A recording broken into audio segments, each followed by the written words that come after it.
Hi everyone, welcome back to my channel. তো আজকে বানাবো হচ্ছে খয়রা মাছ দিয়ে সর্ষে বাটা দিয়ে ঝাল। তো চলো খয়রা মাছ দিয়ে সর্ষে বাটার ঝাল বানানোর জন্য কী কী লাগছে। প্রথমে আমি কড়াতে তেল দিয়ে দিয়েছি আর মাছটাতে ভালো করে হলুদ আর নুন মাখিয়ে নিয়েছি। নর্মাল প্রসিজিওরে এরমভাবে ভেজে নেবো আমরা মাছটাকে প্রথমে।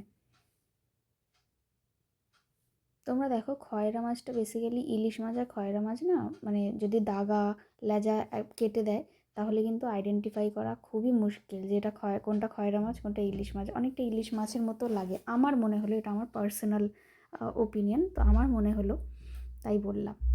আর এই বাটিতে আছে হচ্ছে সানরাইজের সর্ষে যেটা পেস্ট পাওয়া যায় সেটা, লঙ্কা গুঁড়ো, হলুদ গুঁড়ো। এতে আমি হালকা জল দিয়ে এবার যে মাছটা ভেজে রেখেছিলাম সেই তেলেই আমি এই সর্ষে পেস্টটাকে, মানে ওই তিনটে যেটা ছিল, সামান্য একটু জল দিয়ে পেস্টটা আমরা দিয়ে দিয়েছি। একটু তাড়া ছিল যার কারণে সর্ষেটা পোস্ত আমরা বাটতে পারিনি, যার কারণে সানরাইজের ওই কেনাটাই আমরা ইউজ করছি। তো তোমাদের যদি হাতে সময় থাকে তোমরা বেটেও করতে পারো, কারণ বাটাতে খুব সুন্দর হয় জিনিসটা। আর বাটিতে একটু জল দিয়ে বাদবাকি যে মশলাটা ছিল সেটাও দিয়ে দিলাম, মানে মশলা যেটা অবশিষ্ট থাকে আর কি বাটিতে, যেটা আমরা প্রত্যেক বাঙালি বাড়িতেই দিয়ে থাকি, বাটি ধোয়া জল। তো সেটা দিয়ে যতক্ষণ না গাঢ় হচ্ছে গ্রেভিটা ততক্ষণ এটাকে কনস্ট্যান্টে নেড়ে যেতে হবে।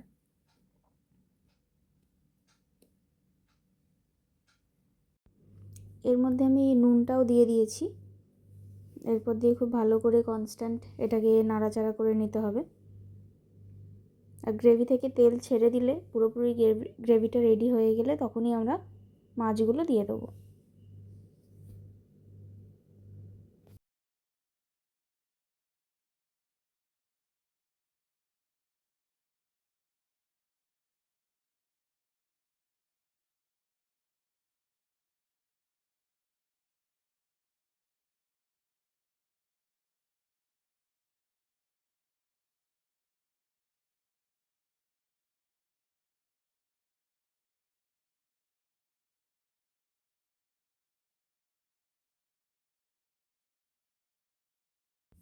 এখানে গ্রেভিটা গাঢ় হয়ে গেছে, এর ওপর দিয়ে আমরা একটু সর্ষের তেল দিয়ে দিলাম, কারণ এতে আমরা টমেটো দিচ্ছি না, কাঁচা লঙ্কাও দিচ্ছি না, তো একটু টেস্টের জন্য একটু ওপর দিয়ে সর্ষের তেল দিলাম। দিয়ে খুব ভালো করে নেড়ে নিতে হবে।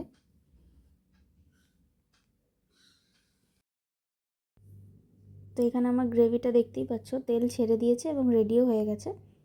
এবারে আমরা এক এক করে ভেজে রাখা মাছগুলো দিয়ে দেবো।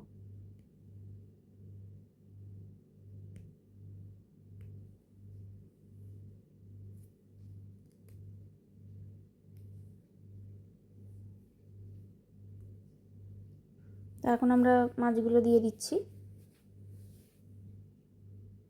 মাছগুলো দিয়ে খুব ভালো করে নেড়ে চেড়ে একটু জল দিয়ে গ্রেভিটা যে যেরম খাবে সেই অনুযায়ী রেখে নামিয়ে নিলেই হয়ে যাবে হচ্ছে খয়রা মাছের সর্ষে বাটা দিয়ে ঝাল।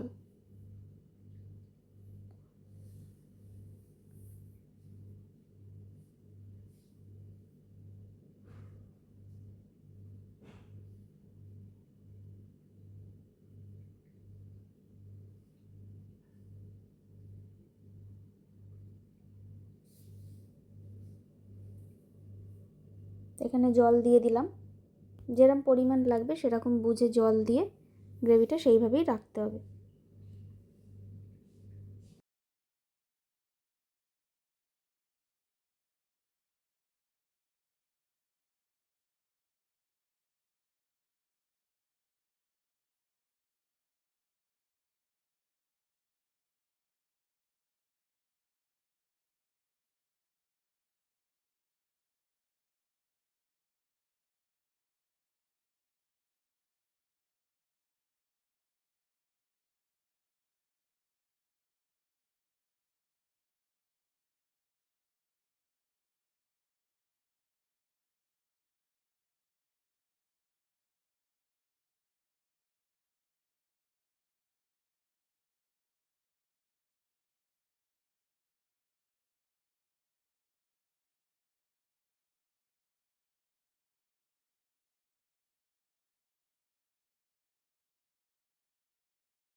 এখানে আমার রেডি হয়ে গেছে মাছের ঝাল। তো ভিডিওটি যদি ভালো লাগে একটা লাইক, শেয়ার, একটা সাবস্ক্রাইব করে দিও। Thanks for watching.